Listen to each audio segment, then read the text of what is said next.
Bienvenidos de nuevo al programa. Como pueden ver, me acompañan Larry Johnson y el coronel Lawrence Wilkerson para analizar las últimas novedades.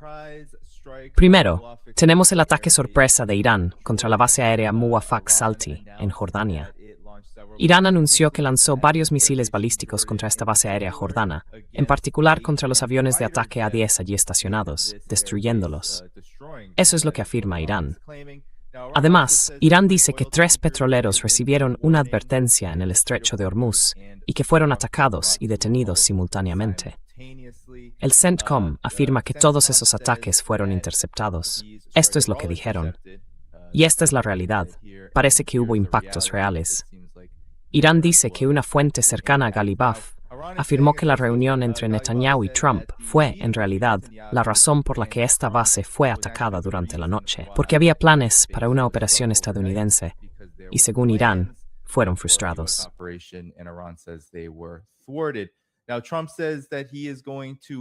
Ahora, Trump le dice a Fox News que va a machacar a Irán de una puta vez. Y todo esto ocurre, señores, mientras los ataques estadounidenses saudíes, un giro interesante y sorprendente, en Irak, han matado a 20 miembros de las Fuerzas de Movilización Popular. Arabia Saudí culpa ahora a la resistencia iraquí de los ataques contra su compañía petrolera. Y esto, señores, es importante. 4, y he visto informes que hablan de 5, miembros de la Guardia Revolucionaria iraní murieron en esos ataques estadounidenses saudíes. Así que vayamos con sus reacciones, señores, ante estas últimas noticias. Parece que esta guerra se ha abierto en muchos frentes muy rápidamente, pese a la ausencia de ataques estadounidenses contra Irán en los últimos días. Empecemos contigo, Larry. ¿Qué coño está pasando? No lo sé. I don't know. Je ne sais pas. Yeah. Bueno, esa es una buena pregunta. De acuerdo, empecemos porque los saudíes decidieron abrir una guerra en 3 frentes. Empezaron atacando Yemen, o a los hutíes, Ansar Allah. Y Ansar Allah respondió de una manera muy contundente, reforzando el bloqueo a los barcos saudíes y atacando esta refinería de petróleo, la más moderna del mundo, a la que causaron daños importantes. Entonces los saudíes respondieron utilizando a su fuerza proxy para atacar Yemen. Y una vez más, los hutíes respondieron atacando otra refinería de petróleo en la parte oriental de Arabia Saudí. Pero los saudíes culparon a los iraquíes. Así que ayer Estados Unidos y los saudíes atacaron a los iraquíes. Ahora bien, este grupo que está siendo atacado forma parte oficialmente del gobierno de Irak. Así que Estados Unidos y los saudíes están cometiendo un acto de guerra contra la nación de Irak. The nation of Iraq. They're going to respond. They're going to retaliate. Van a responder, van a tomar represalias. Así que los saudíes se están poniendo en una situación en la que tienen muchos objetivos que pueden ser atacados. Y en términos de efectivos, Irak los supera con creces, Irán también. Y creo que los hutíes están a la par, o quizás sean un poco más numerosos. Creo que ya sabe, estamos hablando de 20 millones de árabes en Arabia Saudí. Así que de entrada los saudíes están ampliando sus operaciones de combate. Ya sabe, lo último que quieres hacer es ampliar un conflicto cuando tienes recursos limitados. Y ellos tienen recursos militares limitados. Así que espero que no veamos nada inmediato hoy ni mañana por parte de Irak. Probablemente esperarán hasta mañana, el viernes o el sábado, porque está en marcha la peregrinación chií del Arbaín. Is underway, and they don't want the pilgrims to be. Y no quieren que los peregrinos sean blanco de ataques, ni de los saudíes, ni de Estados Unidos. Así que está eso. Luego está este curioso ataque de Irán. Digo curioso porque de algún modo pareció surgir de la nada. Ahora Estados Unidos insiste, no hay quien se aclare, en si fueron 5 misiles o 6, pero los interceptamos todos. Ah, sí, yo he visto videos de ataques. Así que ya sabes, están usando la misma táctica que han usado los ucranianos. Negarlo todo, afirmar justo lo contrario. Quizá nadie lo investigue. Pero el hecho de que los iraníes hayan salido a decir, no, vamos a por los A-10, tiendo a creerles. Y creo que lo que están haciendo es reconocer que Estados Unidos va a prepararse de nuevo para ataques militares de todos modos, así que se están adelantando.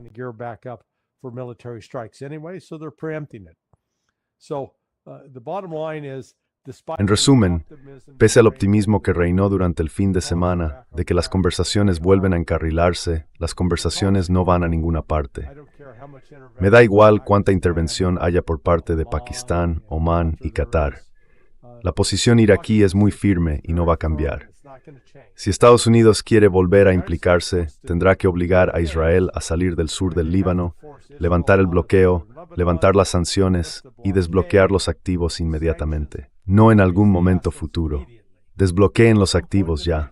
Demuestren que van a cumplir ese acuerdo. Entonces podremos hablar de armas nucleares.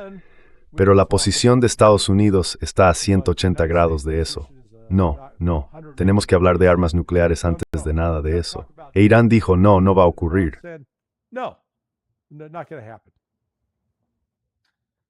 Bueno, Coronel Wilkerson, ¿qué piensa usted de todo esto? Quizá podríamos empezar por Irán e ir ampliando el foco.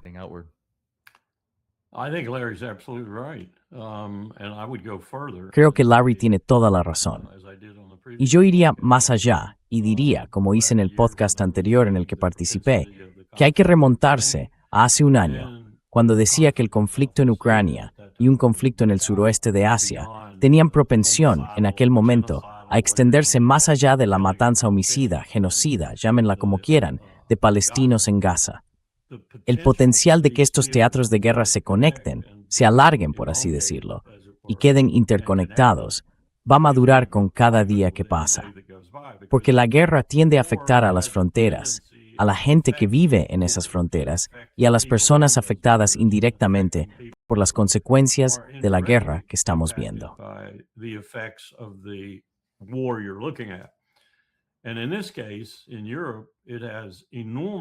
Y en este caso, en Europa, tiene un enorme potencial de extenderse desde las fronteras del norte de Finlandia hasta España, Grecia y otros países que en última instancia se verán afectados por el peso de esta guerra en Europa Central.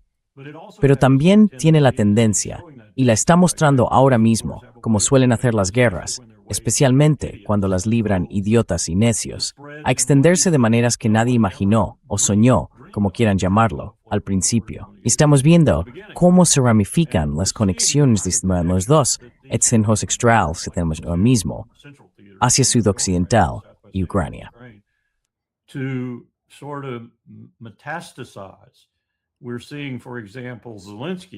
Estamos viendo, por ejemplo, a Zelensky creyendo que tiene una oportunidad de volver a ganarse el favor de Trump, por decirlo así, o el favor de los europeos y de Trump, lanzándose de repente a la guerra en el suroeste de Asia, de formas que, según él cree, le harán quedar bien. Y estamos viendo, como acaba de señalar Larry, cómo otros actores regionales se ven arrastrados a estos conflictos por cosas que están ocurriendo y a las que no pueden dejar de responder. En resumen, creo, y ni siquiera he mencionado el hecho de que ahora mismo estamos haciendo algunas cosas en la zona donde Rusia ha invitado a China a ayudarla a trabajar en el desarrollo de ¿están preparados para esto?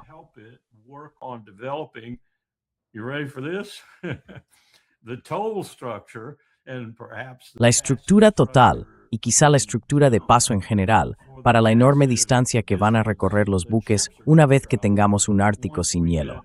Y ya está aquí, simplemente están trabajando con antelación. Los buques van a navegar a lo largo de esa extensa costa de Rusia, con la que, por supuesto, China no comparte nada. Pero ahora China también gestiona incluso esa región de allí arriba, para que los buques pasen por allí de este a oeste. Y eso no nos gusta. Así que estamos allí intentando perturbarlo, principalmente con submarinos ahora mismo. Pero estamos allí, y estamos allí con pleno conocimiento de lo que Rusia y China están intentando hacer.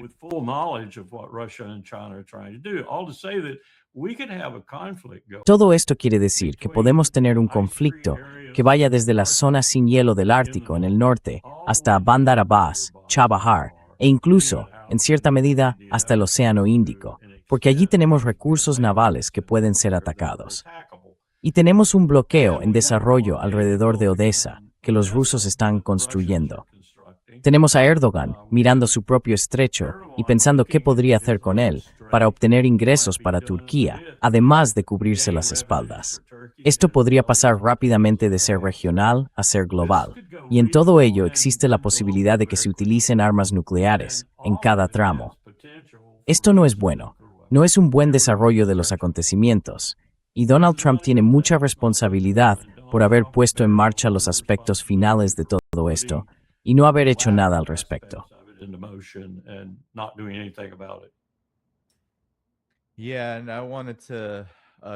Sí, y quería seguir actualizando lo que está ocurriendo. Hablamos un poco de esto antes del programa. Un petrolero estadounidense de GNL fue alcanzado por un dron en el puerto de Damietta, en Egipto. Esto ha ocurrido hoy, a primera hora de la tarde, y Trump ha dicho que le informaron al respecto y que es más de lo mismo, se está culpando a Irán. Aún no sabemos realmente quién lo lanzó. Larry, el presidente Trump está diciendo lo siguiente: habrá ataques esta noche. Y después quiero que me des tu opinión sobre lo que está pasando aquí. Mientras tanto, vamos a golpearles muy duro, porque nos toca golpearles a nosotros. Saben que viene. Nos están pidiendo que no lo hagamos, pero...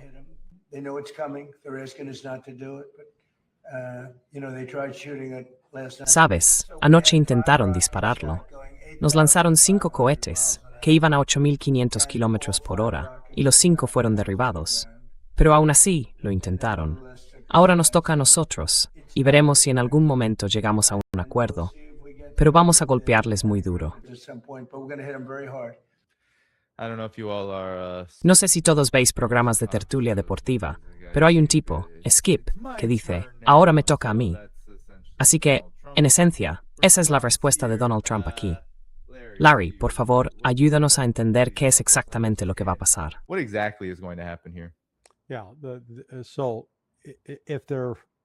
Sí. Así que, si dispararon 5 misiles y los derribaron, ¿con qué los derribaron? Bueno, supongamos que fue con el Patriot. Eso significa que han desaparecido otros 10 Patriot porque tuvieron que disparar al menos 2 contra cada uno de esos misiles. O perdón, 10. Ya saben, 2 por 5 son 10. Si fueron 6, son 12. Y esos misiles cuestan aproximadamente $5 millones cada uno. Así que se habrían disparado misiles por valor de unos $60 millones para derribarlos. Pero no lo hicieron. Esa es la cuestión. Es mentira. Y de nuevo, Trump sigue pensando que esto es una especie de actividad deportiva, un juego. Ya saben, vale, ahora os toca tirar, ahora nos toca tirar a nosotros, ahora os toca tirar, ahora nos toca a nosotros. Irán no lo está afrontando así. Irán ha seguido un enfoque muy estratégico de destruir esta suerte de Estados Unidos o de verdades will sin avecin. Destroying the U.S. ability to see what's coming. Irán ha destruido 19 sistemas de radar y o de comunicación por satélite a lo largo de los últimos 5 meses. E incluso Trump, en su comentario, admitió que, ante ese ataque que llegó a Muwafaq al-Salti, solo tuvimos unos minutos. Es decir, en el último momento está admitiendo que las alertas avanzadas de radar que antes tenían ya no están ahí, porque eso es lo que está haciendo Irán. Está desmantelando, cegando la capacidad de Estados Unidos para ver lo que ocurre en el campo de batalla. Ese es el primer punto. El segundo es que están obligando a Estados Unidos a redistribuir tanto a su personal como sus medios aéreos a lugares fuera de las bases tradicionales que ocupaban, en sitios como Al-Udeid, el cuartel general de la Quinta Flota en Bahrein y los 2 campamentos del norte de Kuwait. Así que, en realidad, Estados Unidos está siendo expulsado de la zona.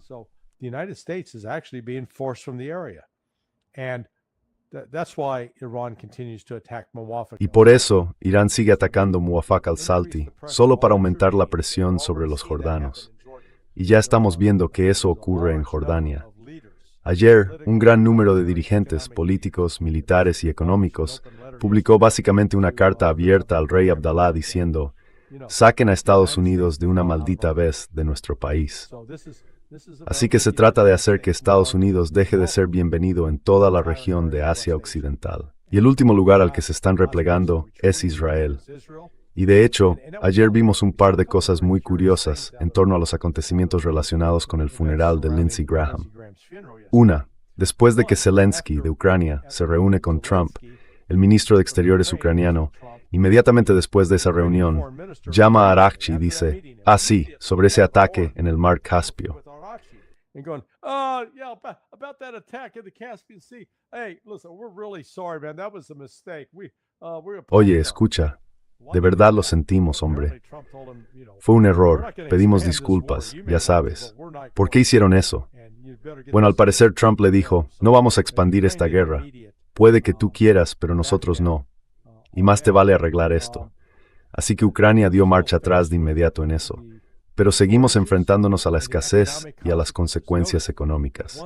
Fíjate en que en cuanto Trump empezó a amenazar de nuevo con esta guerra, la bolsa, que había subido unos 1,000 puntos en el Dow Jones, ha caído hoy más de 1,100 puntos, solo en un día. Y el precio del petróleo que había bajado ahora vuelve a subir. Ya sabes, el Brent ha vuelto a superar los 90. Así que el efecto yo-yo, el impacto sobre la economía, continúa. Y eso no es positivo para Trump ni para su agenda. And that's not positive for Trump or his agenda.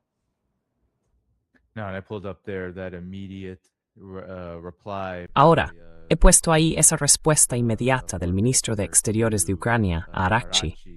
Hubo informaciones de Reuters y de otros medios que decían que Irán estaba dispuesto a tomar represalias, pero recibió esa llamada y la garantía de que en efecto se trataba de un hecho aislado y de un error. Pero quería mostrarle esto, coronel Wilkerson. Es a lo que se refería antes. Ahora hay informaciones de que Ansar Allah está considerando cobrar una tasa a los barcos que transiten por el estrecho de Bab al-Mandeb. Así que esto se está extendiendo. Y me pregunto, ya sabe, con este petrolero de GNL en Egipto y con Jordania siendo un objetivo, algunos han dicho que el hecho de que Jordania también sea un objetivo para Irán es realmente importante, porque es como la última capa de defensa de Israel. Así que Irán está despejando el camino para demostrar que ninguna parte de la región es segura para que Estados Unidos lance su guerra. ¿Cómo ve que se estén desarrollando estos acontecimientos?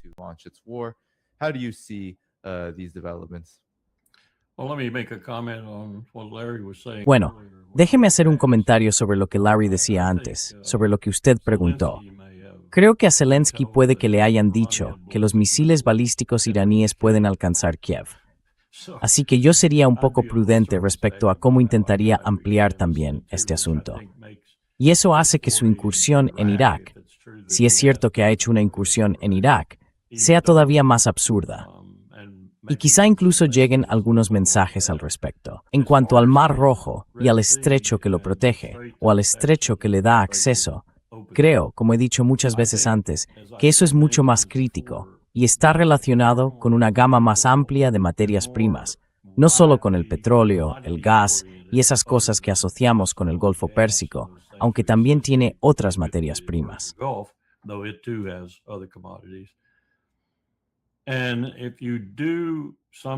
Y si haces algo en el Mar Rojo que perjudica de forma significativa ese tráfico de mercancías, es decir, obligas a que tenga que rodear el cabo, eso incrementa los costes. No recuerdo el ejercicio de simulación que hicimos en el Instituto de la Paz de Estados Unidos. Hablamos de los costes adicionales. Creo que era un 1,5 o un 2%, una vez y media o 2 veces más. Para la mayoría de los buques, rodear el cabo es caro. O, si tomas la ruta saudí y sigues adelante, atraviesas Suez desde el norte, subes y sales por el estrecho de Gibraltar. Son, ¿qué? Unas 40 horas más de navegación, o algo así. Si vas por esa ruta y te diriges a puertos del Pacífico, quizás sea incluso más que eso.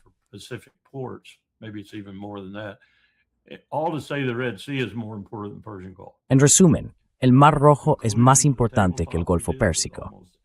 La conclusión del ejercicio de simulación que hicimos con casi todo el mundo en el USIP, hablo de Marad, de AIG, de Lloyds de Londres, de la Unión Europea, de los distintos países europeos, de Mercy Corps, con prácticamente todos los que tenían algún interés en esa región del mundo. Estaban PACOM, AFRICOM e INDOPACOM. Todos estaban representados, y todos coincidimos en que el escenario de la competencia estratégica, por decirlo de algún modo, se estaba desplazando del estrecho de Hormuz al Mar Rojo y al Bab el-Mandeb.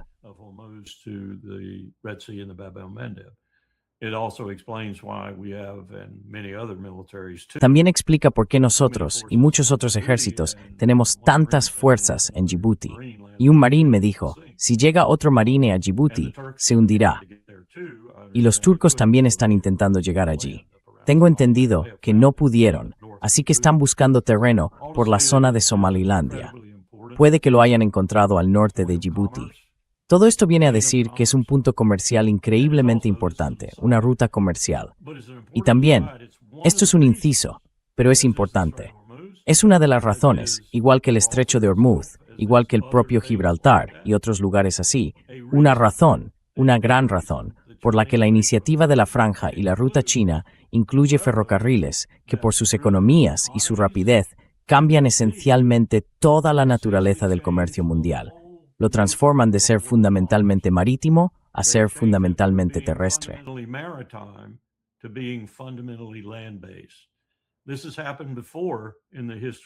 Esto ya ha ocurrido antes en la historia de los imperios. Ocurrió hace unos 2000 años, cuando la gente se cansó de pagar las tarifas casi pirateras de los portugueses y de otros que mantenían la vigilancia, como hacemos hoy nosotros, de las rutas marítimas. Se cansaron, construyeron estas rutas interiores y dejaron a esa gente sin negocio. Eso es lo que van a hacer los chinos. Por eso estamos librando parte de este conflicto. Cuando uno busca de verdad el propósito estratégico de lo que estamos haciendo, no creo que Trump tenga ni idea. Pero hay gente detrás de él que sí tiene muchas ideas y están intentando impedirlo. Y este es un ejemplo perfecto de ello. Un ejemplo que ocurre, más o menos por casualidad, de forma fortuita, en una de las rutas oceánicas con más tráfico del mundo.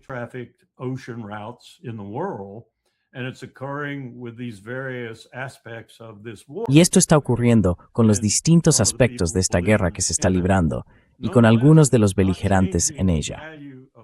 Aún así, no cambia el valor de la ruta ni la naturaleza de lo que estoy planteando en términos de este cambio.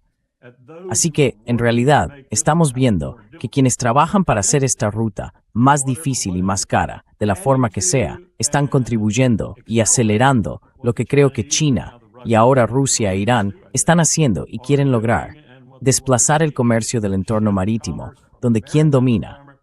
Nosotros, al entorno terrestre, donde dominarán todos ellos, incluidos China, Asia Central, Rusia e Irán. Y a eso es a lo que nos enfrentamos.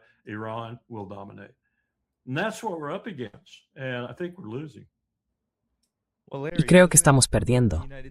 Bueno, Larry, no acelera todo este proceso, lo que Estados Unidos dice que va a hacer en respuesta a Irán esta noche.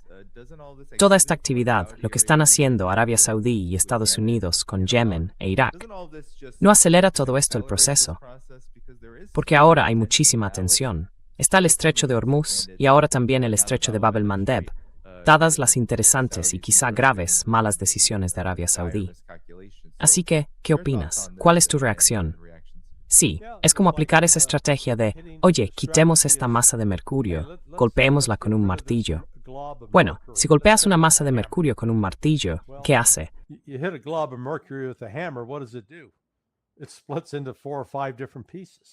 Se divide en 4 o 5 partes distintas. Y luego, si sigues golpeando cada parte, se sigue dispersando en otras partes. Así que nunca lo destruyes. Lo único que haces es convertirlo en un problema mayor para ti al intentar limpiar ese mercurio. Lo conviertes en una misión imposible. Y bueno, una cosa sería que Estados Unidos contara con un inventario bien abastecido de armas, especialmente de municiones de precisión. Pero no es así. Es exactamente lo contrario. De hecho, si se fijan en esos 13 días de ataques, un gran número de los ataques no fueron con municiones de alta precisión y tendían a producirse en la costa. Bueno, ¿de qué iba eso? Significa que estábamos lanzando. Una cosa de la que sí tenemos un suministro bastante bueno son las llamadas JDAM. Ahora bien, una JDAM es en realidad un kit que se acopla a una bomba convencional, no guiada. Es como ponerle alas para que pueda volar.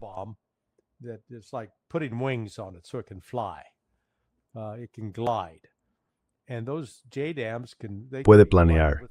Y esas JDAM pueden planear igual que las que están usando los rusos. Se llaman FAB.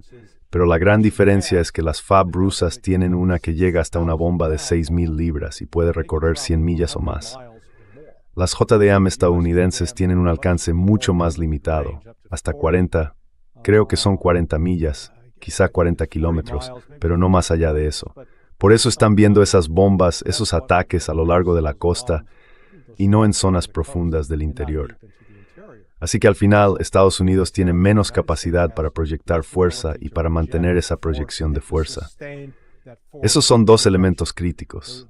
Y ya sabes, seguimos mintiéndonos a nosotros mismos diciendo, oh, somos mucho mejores de lo que parecemos ser. No, en realidad somos tan malos como parecemos. No, we're actually as bad as we appear to be.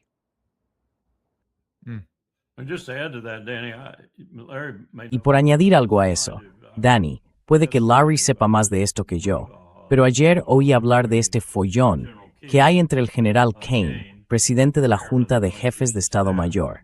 Me alegra saber que por fin está interviniendo en parte de esto.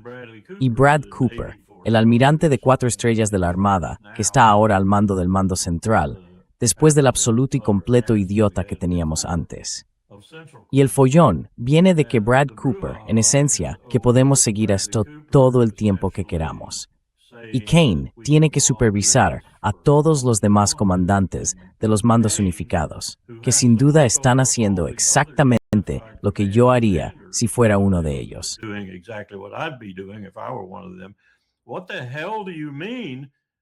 ¿Qué demonios quieres decir con que se están agotando todas estas municiones, de modo que ni siquiera pueda cumplir mis planes de guerra si hubiera que ejecutarlos? Porque te garantizo que eso está pasando. Y ahora mismo hay una batalla entre Cooper y el presidente. Y puedo decirte quién va a ganar probablemente a largo plazo, a menos que Trump intervenga a favor de Cooper. Y ese es Kane, porque tiene razón. No puedes seguir haciendo esto. Te quedas sin las cosas que necesitas en todas las demás áreas. No solo para ejecutar planes de guerra, si fuera necesario, sino también para misiones de presencia y demás.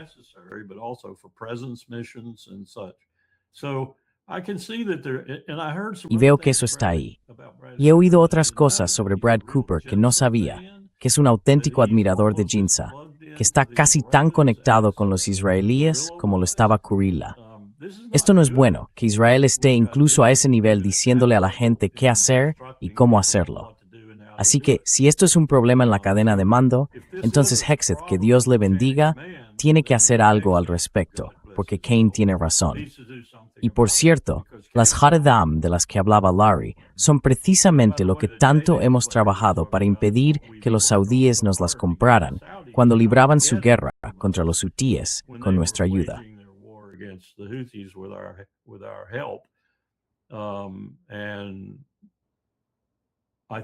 Y creo que es justo decir que los saudíes no eran demasiado buenos usándolas con sus F-15 de alcance extendido. Lo que hacían era soltarlas y llegaban al final de su alcance guiado y caían como simples bombas tontas. Creo que una de esas fue la que impactó contra un autobús y mató a los 48 escolares o algo así, y llevaba Raytheon escrito en el lateral. Estas no son, como Larry estaba insinuando o diciendo, municiones de largo alcance. Así que eso te dice algo. Si estamos usando principalmente JDAM, no solo no queremos sobrevolar Irán, sino que tampoco vamos a alcanzar nada. Creo que el alcance extendido de una de ellas es de 29 millas, unos 40 kilómetros. Así que, ya sabes, esto no es bueno. No es bueno para el imperio.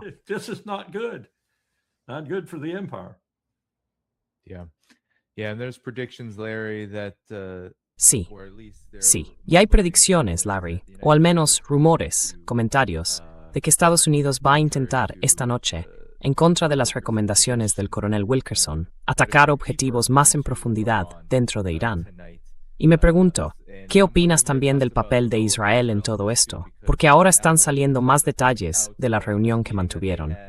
Entre ellos, una declaración de Israel a Trump de que no volverán a atacar Irán primero, que solo seguirán a Estados Unidos y que solo responderían si son atacados directamente.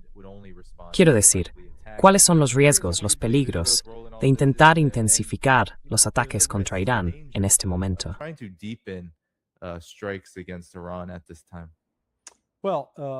Bueno, el ministro de Defensa Katz se metió en un lío al afirmar que Estados Unidos había lanzado ataques contra Irán utilizando territorio israelí. Israeli territory. ¿Y tú recibió? He got blasted for that by the United States. Estados Unidos le reprendió duramente por eso, así que están intentando mantener en silencio el papel de Israel. Quieren restarle importancia todo lo posible. ¿Por qué? Primero, porque el sistema israelí de defensa aérea está mermado. Segundo, porque han sufrido daños en las dos únicas refinerías que tienen, las que producen diésel y combustible de aviación.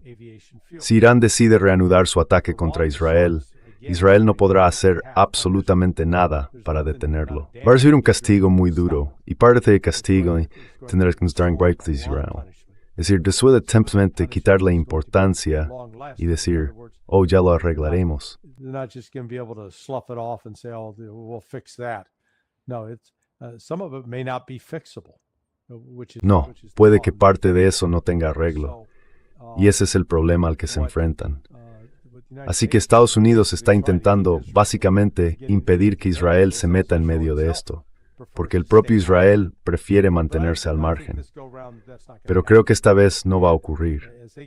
Y cuando realmente reciba un fuerte castigo por parte de Irán, quedará al descubierto, como vimos en la Guerra de los 12 días, que Israel no puede soportar ese castigo. Entonces empezará a suplicar a Estados Unidos que encuentre una solución negociada. La diferencia esta vez es que no creo que haya una solución negociada posible. Creo que los iraníes han llegado al límite y no están dispuestos a hacer más concesiones.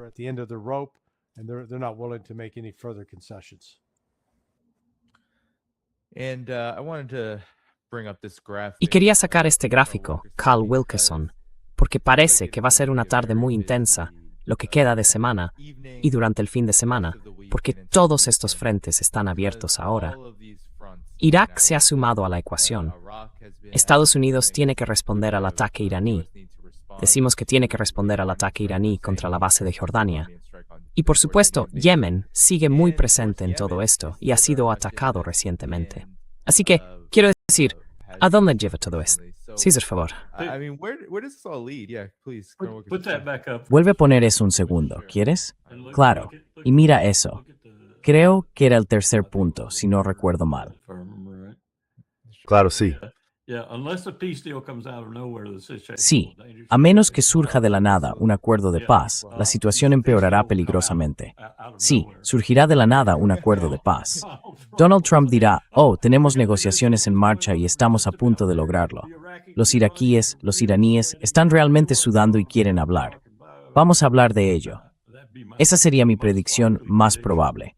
De lo contrario, simplemente volveremos a la estupidez y descubriremos, como dijo Larry, y con lo que estoy de acuerdo al 100%, hasta qué punto es una estupidez que estemos implicados y lo diferente que será, al final del día, cuando de verdad estemos fuera y no nos quede nada.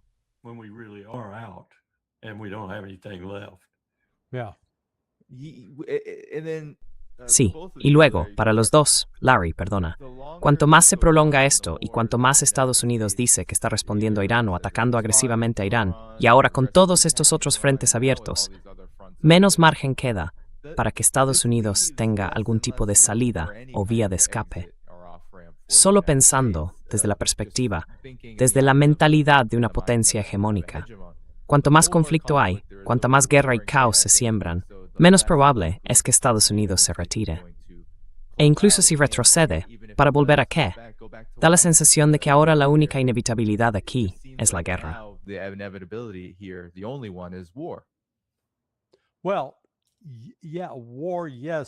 Bueno, sí, guerra, sí, pero ¿con qué capacidad de proyectar poder? Es decir, Estados Unidos no tiene recursos ilimitados, y su capacidad para iniciar una lucha, mantenerla y ponerle fin ha disminuido radicalmente. Y lo hemos visto durante los últimos 2 años. Tuvimos la primera pista hace un año, en mayo, cuando tras 7 semanas de ataques contra los hutíes, Estados Unidos declaró la victoria y se fue. Dijo, oh, los hutíes capitulan, nos vamos de aquí. Ahora bien, los hutíes no hicieron nada de eso. Fue Estados Unidos quien en la práctica capituló, admitiendo que nuestro grupo de ataque de portaaviones no podía derrotar a los hutíes. De hecho, creo que en aquel momento había 2 grupos de ataque de portaaviones. Okay, so now we're back with they're off the coast of Iran. Vale, volvemos a que están frente a las costas de Irán. Una vez más, toda la base de la proyección de fuerza militar de Estados Unidos en el último cuarto del siglo XX se construyó sobre grupos de ataque de portaaviones que ningún gobierno sobre la faz de la Tierra podía resistir, porque eran muy poderosos. Podían llevar un portaaviones hasta tus costas, y los ataques aéreos serían devastadores. Nuestro ejército, nuestras fuerzas terrestres, de nuevo, no tenían rival en el mundo, y además, nuestro poder aéreo. Vaya, nadie quería enfrentarse a Estados Unidos con su enorme poder aéreo. Y ahora, ¿qué ha demostrado Irán en el transcurso de 5 meses?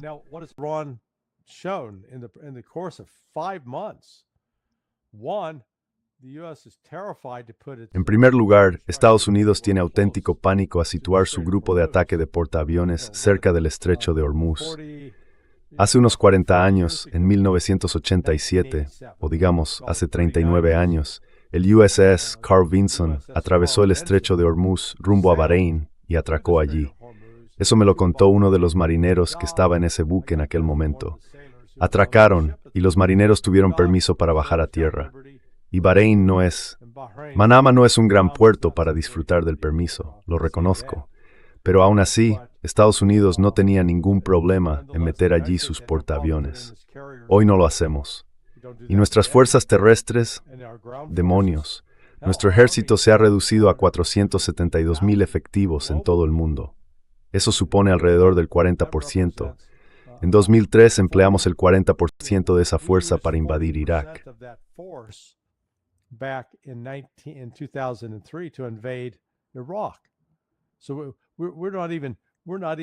Así que ni siquiera contamos con el personal necesario para poder, por así decirlo, repetir lo que hicimos en Irak en 2003, y mucho menos invadir Irán. Y entonces queda el poder aéreo. Y como hemos visto con el poder aéreo, aparte de que el F-35 es una reina del hangar que necesita, ya saben, ese avión necesita más atención que una diva de la ópera. Las armas que se supone que debe lanzar están dejando de estar disponibles. Así que ahora, de repente, Estados Unidos ha presupuestado y diseñado una operación militar que no puede llevar a cabo. Y el resto del mundo lo está descubriendo de repente, diciendo, oye, pensábamos que podían hacer esto y ahora sabemos que no pueden.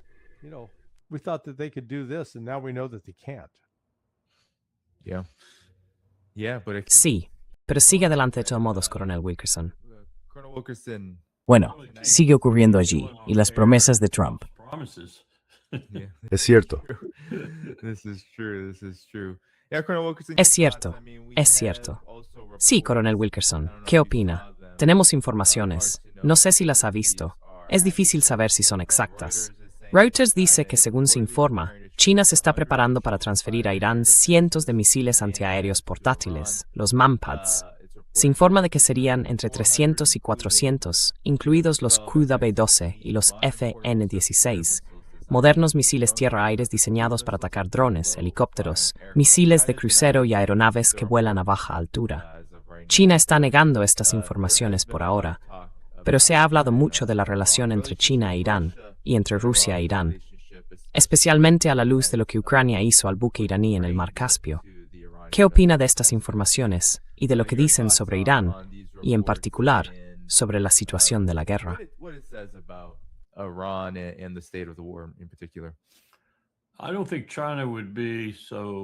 No creo que China fuera tan poco discreta como para hacer eso de una manera tan visible como acabas de indicar. No es que, en última instancia, no fueran a hacer algo así. Y pensaría que sería más que simplemente MANPADS, sistemas portátiles de defensa antiaérea. Pero no creo que consideren que la situación sea insostenible ahora mismo para Irán. Creo que creen exactamente lo contrario. Creo que creen, y con razón, en mi opinión, que Irán está ganando, más o menos. Volviendo a aquel titular de Haaretz, que me pareció muy descriptivo, el 29 no, probablemente el 1 de marzo, poco después del 28 de febrero. Decían que todo lo que tiene que hacer Irán para ganar es no perder, y que todo lo que tienen que hacer Israel y Estados Unidos para ganar es lograr una victoria espectacular.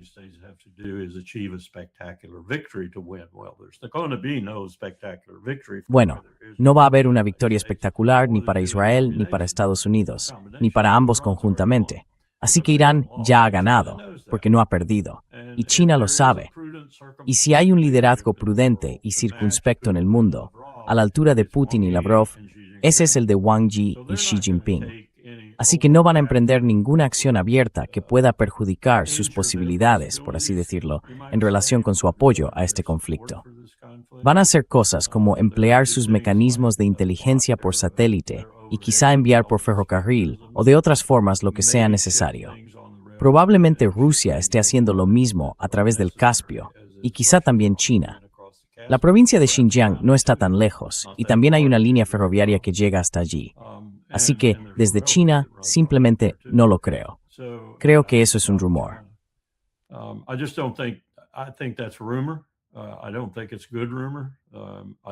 No creo que sea un buen rumor. No creo que los chinos estén en una posición que les dé motivos para preocuparse, la verdad. Lo que más les preocupa probablemente es esta lucha más amplia de la que estoy hablando. Y hasta qué punto, incluso, este intento inepto del imperio y su estado profundo de frenarles en relación con su iniciativa de la franja y la ruta, está ralentizándolos. Los estaba ralentizando mucho en Pakistán, como quizá hayan observado, y de repente se aceleró. De repente, están consiguiendo prácticamente todo lo que quieren. Y los pakistaníes han dejado bastante claro que ahora han apostado principalmente por China, en vez de estar con el imperio. Nadie habla de eso, pero hacia ahí van las cosas ahora en Pakistán.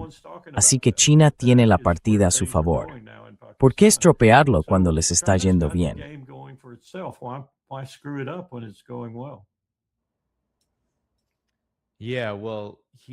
Sí, bueno, Larry, cuando ves respuestas como esta, eso confirma, en cierto modo, la valoración del coronel Wilkerson.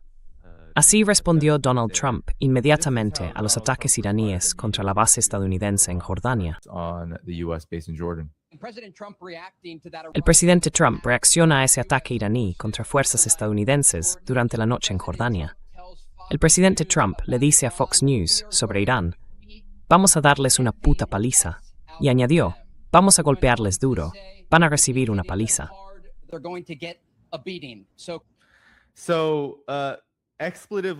Está cargado de palabrotas, Larry. Y el hecho de que un periodista, quiero decir, Trey Yingst, ya sabes, tampoco lo consideraría una figura muy respetable, pero aún así, que alguien lea algo así en voz alta y se lo tome en serio, es digno de ver. Pero Larry, ¿qué opinas de esto?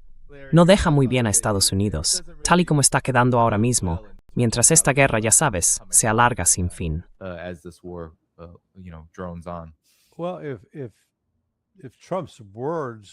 Bueno, si las palabras de Trump se tradujeran en victorias, entonces sí, estaría ganando una guerra tras otra.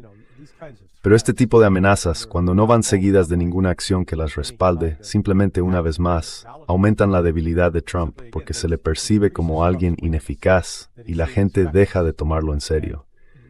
Eso podría ser peligroso, porque alguna de estas veces quizá hable en serio cuando amenaza con un uso masivo de la violencia. Pero, por ahora, es solo... Ya sabe, estamos... A ver, ahora son casi las 5. Aquí faltan 10 minutos para las 5. Así que sume 8 horas y media o 7 horas y media, y eso lo sitúa en la 1:30 de la madrugada.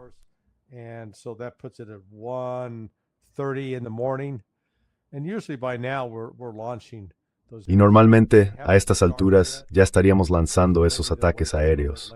Aún no han empezado, así que quizá esperen un poco más.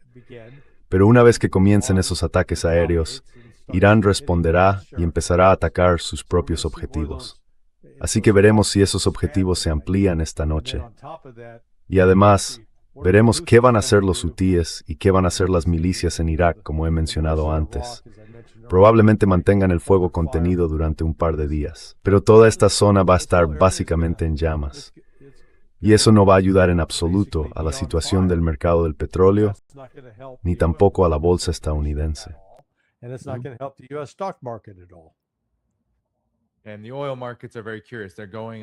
Y los mercados del petróleo son muy curiosos. Ahora están subiendo, pero incluso pese a la actividad, no se han correspondido en absoluto con la realidad sobre el terreno, como venimos viendo desde el memorando de entendimiento de abril, Coronel Walker. Pero hay una realidad que se ha reconocido, hasta cierto punto. El Mando Central de Estados Unidos, CENTCOM, dijo, o al menos funcionarios estadounidenses dijeron a NBC, que desde el 28 de febrero, Irán ha lanzado al menos 9.000 misiles y drones contra activos estadounidenses.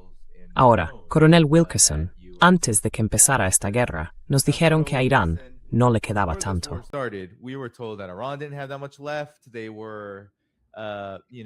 Decían, ya sabes, que la guerra de 12 días los había agotado, que los ataques que Estados Unidos llevó a cabo durante la Operación Furia Épica habían mermado sus reservas de misiles. Y sin embargo, ya van 9.000 y siguen contando, e Irán ni siquiera parece inmutarse. De hecho, el presidente Mohammad Rondi viene a este programa a menudo y dice que todavía están usando modelos antiguos. Y creo que The Wall Street Journal lo confirmó, al afirmar que han estado reacondicionando modelos antiguos de misiles y que aún siguen utilizando esos. Así que esto podría prolongarse bastante tiempo. Carl, ¿qué opinas?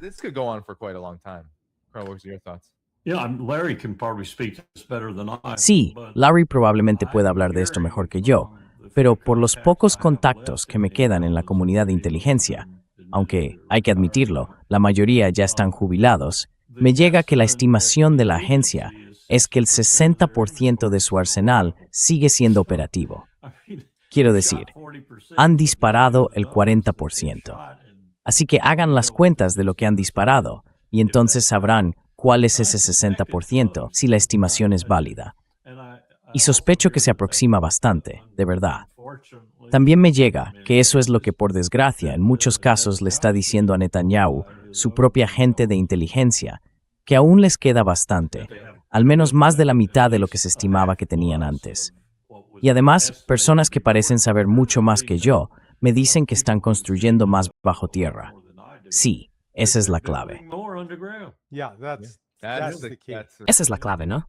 Bueno, Larry, ¿qué opinas de eso? No, y ese era el punto que iba a plantear. El problema que han tenido Estados Unidos y la inteligencia occidental al evaluar cuál es la capacidad real de misiles de Irán es que todo está bajo tierra. Así que a menos que tengas una fuente humana, y la CIA ha sido terrible consiguiendo fuentes humanas, e incluso Israel, bueno, con el éxito que haya tenido, no creo que hayan logrado introducir a nadie de forma efectiva bajo tierra para ver qué está pasando en estas, las llaman ciudades de misiles. Pero no se limita solo a los misiles balísticos. Tienen drones, tienen embarcaciones, tienen minas. Quiero decir, este proyecto empezó hace 23 años, al comienzo de la invasión estadounidense de Irak. Los iraníes dijeron, vale, podríamos ser los siguientes en esa lista, así que será mejor que nos pongamos manos a la obra. Y lo han hecho.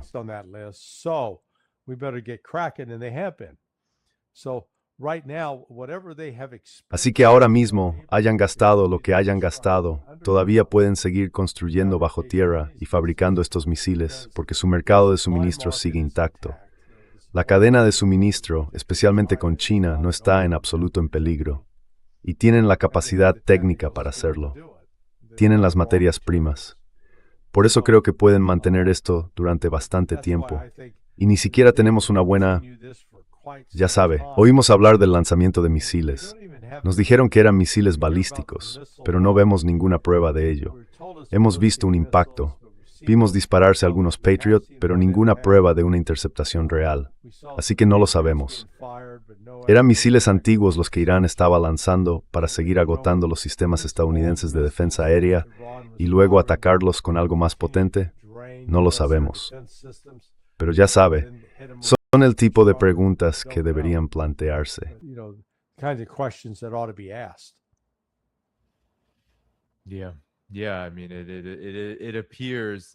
Sí. Quiero decir, parece que, sea cual sea la respuesta a esas preguntas, Larry, estos ataques están muy calculados, son estratégicos, no son reactivos. Y creo que anoche quedó muy claro. Y por eso muchos lo califican de ataque sorpresa, Coronel Wilkerson, porque nadie esperaba que Irán durante esta pausa tomara una medida así, Pese a que Irán ha dicho que la guerra no ha terminado, considera el bloqueo una guerra.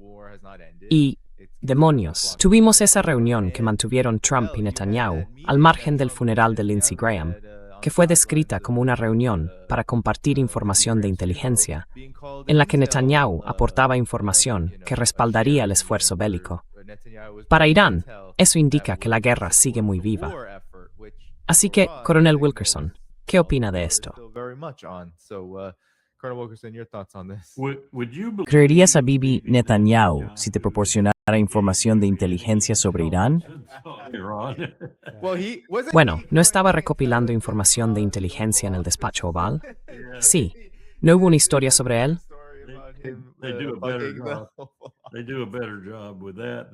Hacen un trabajo mejor en ese sentido que en otros lugares. Ya sabe, creo que Larry tiene razón. Creo que estamos casi al límite. Y creo que los iraníes lo saben. Estaba pensando, mientras Larry hablaba antes, en los iraníes y en cuál es su situación logística. Ese ferrocarril entra directamente desde aquella ciudad montañosa, al este de Teherán, hasta Teherán. Y por supuesto solo hay 100, quizás 110 kilómetros como mucho, o tal vez millas náuticas, desde el Caspio hasta Teherán. No es que Teherán sea un centro logístico ni nada por el estilo, pero sirve para mostrar cuánta capacidad logística hay para mantener a Irán en la lucha. Y ya sabe, cualquiera le dirá que las guerras no las ganan los generales, las ganan los especialistas en logística. Y en este caso, Irán tiene un suministro inagotable de cosas que podría necesitar, incluidas algunas que podría necesitar para series Time misiles balísticos subterráneos.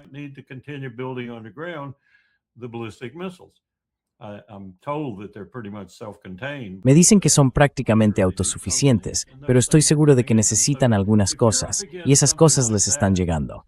Así que si te enfrentas a algo así, no vas a poder derrotarlo. No con lo que nos queda. Y digo lo que nos queda con toda sinceridad, porque no nos queda mucho. Y no creo que a Israel le quede mucho tampoco, sobre todo si Irán decide hacer un esfuerzo real por golpearles con fuerza, rápido, en todas partes donde pueda y con todo lo que tiene. Israel prácticamente dejaría de existir. No estamos hablando de tanto. Bibi no habla mucho de eso, pero creo que debe de tenerlo siempre en el fondo de la cabeza. Y eso me devuelve a mi principal preocupación sobre Israel y sobre la región en general. Alguien va a usar aquí un arma nuclear. Is somebody's going to use a nuclear weapon here. Peter, tingat Iran, quanto siungay. Por qué este hothkij erangam? Por qué sintol Lauren nekin den mais grawan warmay monitoring? Down there. Exacto. Yeah, no, look, I think the ultimate determinant in this war going forward is... Mire, creo que el factor decisivo en esta guerra, de aquí en adelante, va a ser la economía. Y las consecuencias de, ahora hay una escasez global de diésel y combustible para aviones. Y esa escasez no se va a resolver hasta que se reabra el Golfo Pérsico. Además, es especialmente grave en toda Asia.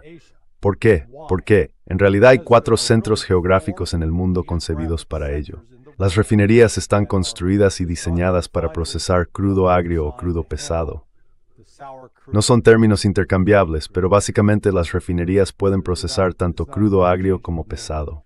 Basically, the refineries can handle both the sour and heavy crude. And those are along the Gulf Coast in the United States. Y esas instalaciones están en la costa del Golfo de Estados Unidos, en India, en China y por último en Corea del Sur y Japón. Eso es todo. Así que no es que puedan recurrir a una fuente alternativa de petróleo como el crudo dulce. Eso no lo soluciona. Necesitan ese crudo agrio que sale del Golfo Pérsico. Y sin nada de eso, la escasez de diésel y combustible de aviación seguirá aumentando. Va a disparar los costes en todo el mundo y va a crear más problemas de suministro. Así que, en algún momento, creo que la guerra será económicamente insostenible. Creo que ahí es a donde acabará llegando.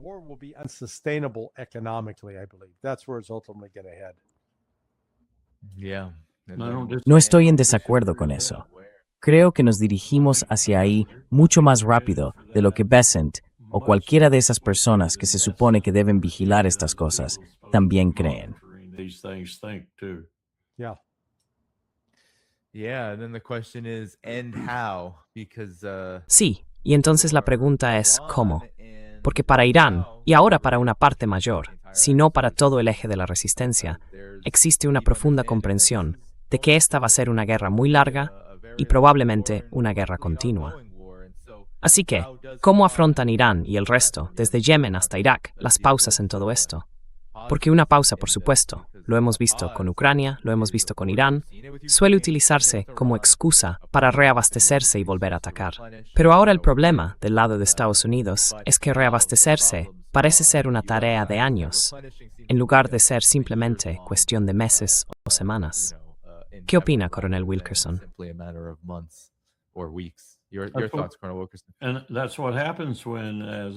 Y eso es lo que pasa cuando, como dijo Norm Augustine, que entonces era simplemente el consejero delegado de Lockheed Martin, en aquel momento creo que fue en 1991 o 92, si te quedas con 5 contratistas, te van a cobrar un ojo de la cara por productos de mierda, te van a castigar y se van a reír de ti cuando digas que no te gusta.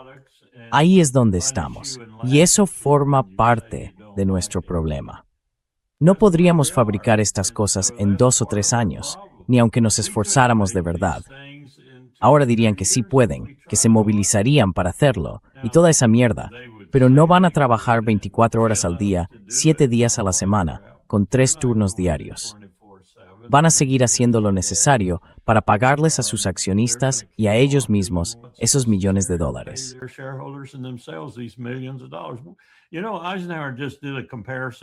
¿Sabes? Eisenhower acaba de hacer una comparación entre los directores ejecutivos de las grandes corporaciones estadounidenses, del acero, del automóvil y demás, y los de los 6 mayores contratistas de defensa.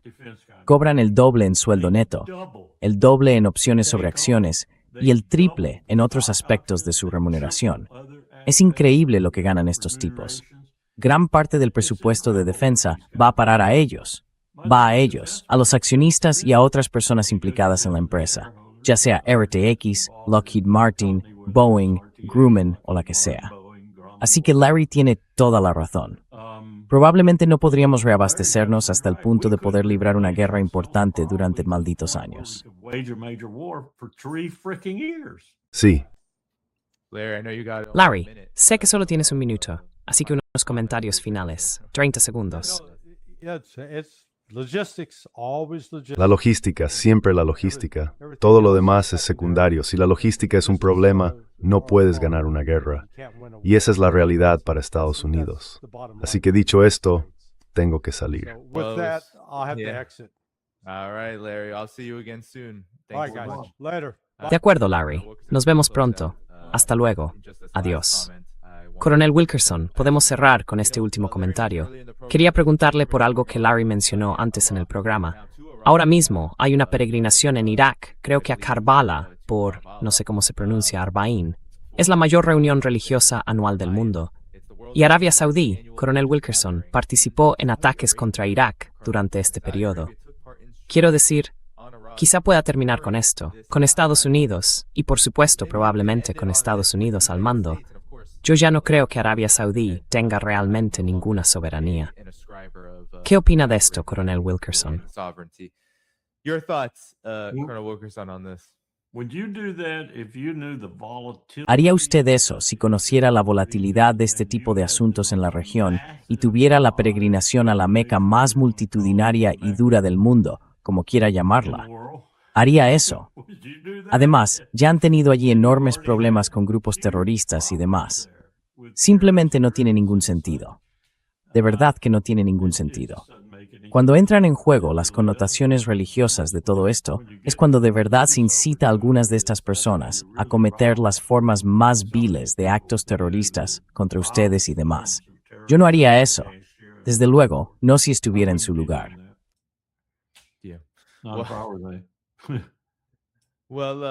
Bueno, Coronel Wilkerson, unas últimas palabras para cerrar el programa. ¿Cómo podemos entender este momento ahora que los acontecimientos avanzan rápidamente?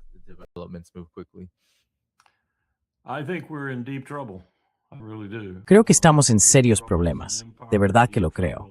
Serios problemas como imperio, serios problemas como democracia y como república, algo que ya es muy cuestionable que sigamos siendo, y serios problemas en lo que respecta a los tres poderes de nuestro gobierno constitucional, por así decirlo. Todos parecen estar en manos del mismo grupo de personas y todos parecen actuar de maneras perjudiciales para nuestros intereses, nuestra seguridad y nuestro ámbito interno. No sé cómo salimos de esto. De verdad que no lo sé. Me duele decirlo, pero no sé cuál es la solución.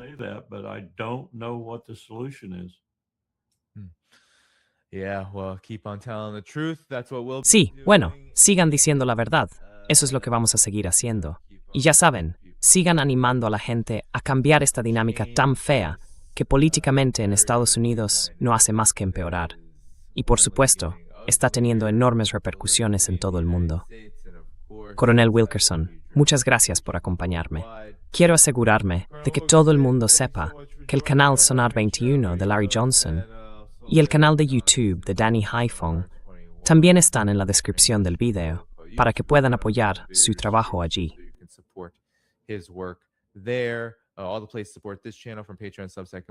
Todas las formas de apoyar este canal, a través de Patreon, Substack y otras plataformas, están también en la descripción del video. Mañana volveré con nuestro amigo común, Alistair Crook, el 30 de julio, a las 10 de la mañana, hora del este. Será un programa un poco más temprano, 10 de la mañana, hora del este, 4 de la tarde, hora central europea. Sin más, el coronel Wilkerson y yo vamos a despedirnos juntos. Muchas gracias por acompañarnos. Dadle al botón de me gusta antes de iros. Y nos vemos mañana con las últimas actualizaciones a las 10 de la mañana, hora del este, el 30 de julio. Hasta entonces, cuidaos. Adiós. Cuídate, Danny. Hasta luego. Take care, Danny. See you later.